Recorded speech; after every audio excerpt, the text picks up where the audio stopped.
Hello student, civil engineering JN classes में आप सभी का स्वागत है। जनरली जब भी अपन एसएफडी बीएमडी की बात करते हैं तो एसएफडी बीएमडी में हमको सिंपली सपोर्टेड बीम में कोई दिक्कत नहीं आती है, कैंटिलीवर बीम में कोई दिक्कत नहीं आती है। दो चीज़ें ऐसी होती है जिसमें अपन को दिक्कत आती है, वो होती है एक तो ओवरहैंगिंग बीम होती है, ठीक है, ओवरहैंगिंग बीम होगी, और एक मूवमेंट वाले क्वेश्चन जो होते हैं वो होते हैं। तो आज हम ओवरहैंगिंग बीम के रिएक्शन के बारे में, क्योंकि जब आप क्वेश्चन शुरू करेंगे तो सबसे फर्स्ट चीज़ जो आती है वो आती है रिएक्शन। अगर आपको रिएक्शन फाइंड करना आ गया तो उसके बाद जो होता है वो कहता है आपको किसी भी चीज़ में कोई भी प्रॉब्लम जो होगी वो नहीं आएगी, ठीक है। पहली चीज़ तो ये। दूसरी चीज़ आपके पास ये देखिए कि जब आपके पास रिएक्शन फाइंड होती है तो आपके पास एसएफडी इजी वे में बन जाता है, और एसएफडी बन गया मतलब आपके डिप्लोमा हो या डिग्री हो, हाफ ऑफ द मार्क्स आपके कवर हो जाते हैं। तो आज हमने ए की तरफ से ओवरहैंग हो कोई भी बीम या बी की तरफ से ओवरहैंग हो कोई भी बीम, तो उसका हम आर ए या आर बी या रिएक्शन जो होगा वो कैसे फाइंड करते हैं उसको बहुत ही इजी वे में जो होता है वो समझा है। आई होप ये वीडियो देखने के बाद आपको जो होता है वो कहता है रिएक्शन निकालने में ओवरहैंगिंग में तो कोई दिक्कत नहीं आने वाली, क्योंकि हमने एक तरफ जो होता है जब बी से ओवरहैंग है तो उसमें हमने यूडीएल को जो होता है वो मार्क किया है, और अगर आपके पास ए से ओवरहैंग है तो हमने पॉइंट लोड को मार्क किया है। मतलब आपके पास दोनों चीज़ें जो होती है वो कहती पैरेलल होके चली है कि भाई ए से ओवरहैंग है तो आप क्या करोगे और बी से ओवरहैंग है तो आप क्या करोगे। तो दोनों चीज़ों को आपको बिल्कुल बैलेंस बनाकर जो होता है वो कहते हैं चलने का मतलब है। अब देखिए सबसे पहले स्टार्ट करते हैं अपन। अब यहाँ पे देखिए एक ओवरहैंगिंग बीम है। Overhanging beam you know that कि ओवरहैंगिंग बीम जो होगी वो क्या होगी, ऐसी बीम जो कि सपोर्ट से बाहर की तरफ जो होती है वो निकलती है, वो आपकी क्या कहलाती है, ओवरहैंगिंग बीम कहलाती है।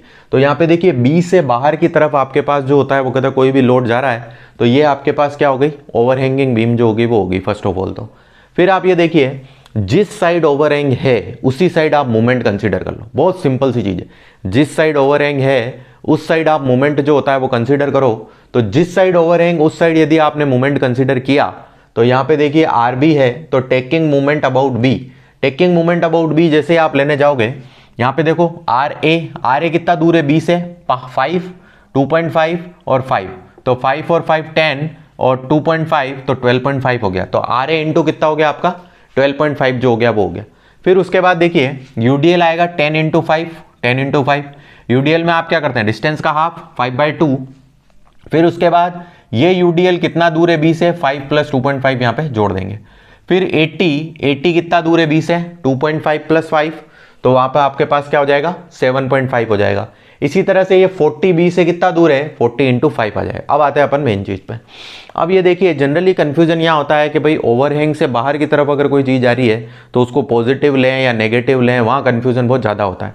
तो आप याद देखिए कि यहाँ पे देखिए 16 इंटू 2.5 है, तो 16 इंटू 2.5 अपन ने ये कर दिया, ठीक है, लोड इंटू डिस्टेंस। अब यहाँ पर बी पे है तो 2.5/2 कर दिया, यूडीएल में क्या होता है डिस्टेंस बाय 2। अब यहाँ पे जो भी ओवरहैंग से बाहर लोडिंग जाएगी उसको आप किस में कंसीडर करेंगे, माइनस में कंसीडर करेंगे, ठीक है। ओवरहैंग से बाहर की तरफ जो भी लोडिंग जाएगी उसको अपन किस में कंसीडर कर लेंगे, माइनस में कंसीडर कर लेंगे, जिससे कि हमारे पास क्या होगा कि यहाँ पर वैल्यू प्लस माइनस का कंफ्यूजन नहीं रहेगा। अब देखिए आर ए आपके पास आ गया 100 किलो न्यूटन। फिर आता है R A plus R B. R A plus R B मतलब क्या होता है कि टोटल लोडिंग बॉटम में और टॉप में कितनी लोडिंग आ रही है। अब यहाँ पर आता है दूसरा कंफ्यूजन कि भाई जब ओवरहैंग से बाहर की तरफ कोई लोडिंग जा रही है तो हम उसको जोड़ें या ना जोड़ें R A plus R B में, तो उसको आपको कंसिडर करना है। आप उसको वैसे ही सोल्व करोगे जैसे आप सिंपली सपोर्टेड बीम में करते हो, ठीक है।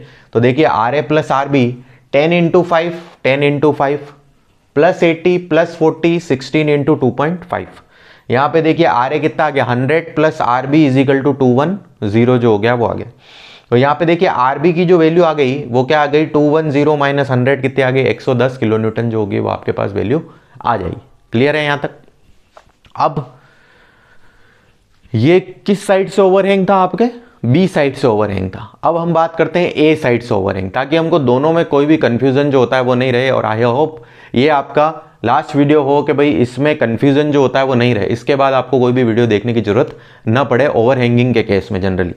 अब आप देखिए नेक्स्ट हम चलेंगे, जैसे ए की तरफ से ओवरहैंग, ए की तरफ से ओवरहैंग है तो सीधा सा रूल अपना क्या है, जिस साइड ओवरहैंग है उसी साइड आप मूवमेंट ले लो।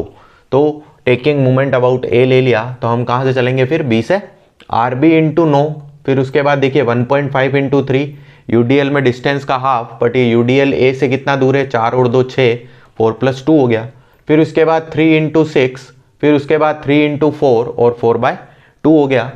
फिर देखिए यहाँ पर ओवरहैंगिंग से बाहर की तरफ वैल्यू जा रही है, तो अपन उसको क्या ले लेंगे, 2 इंटू 2, 2 इंटू 2।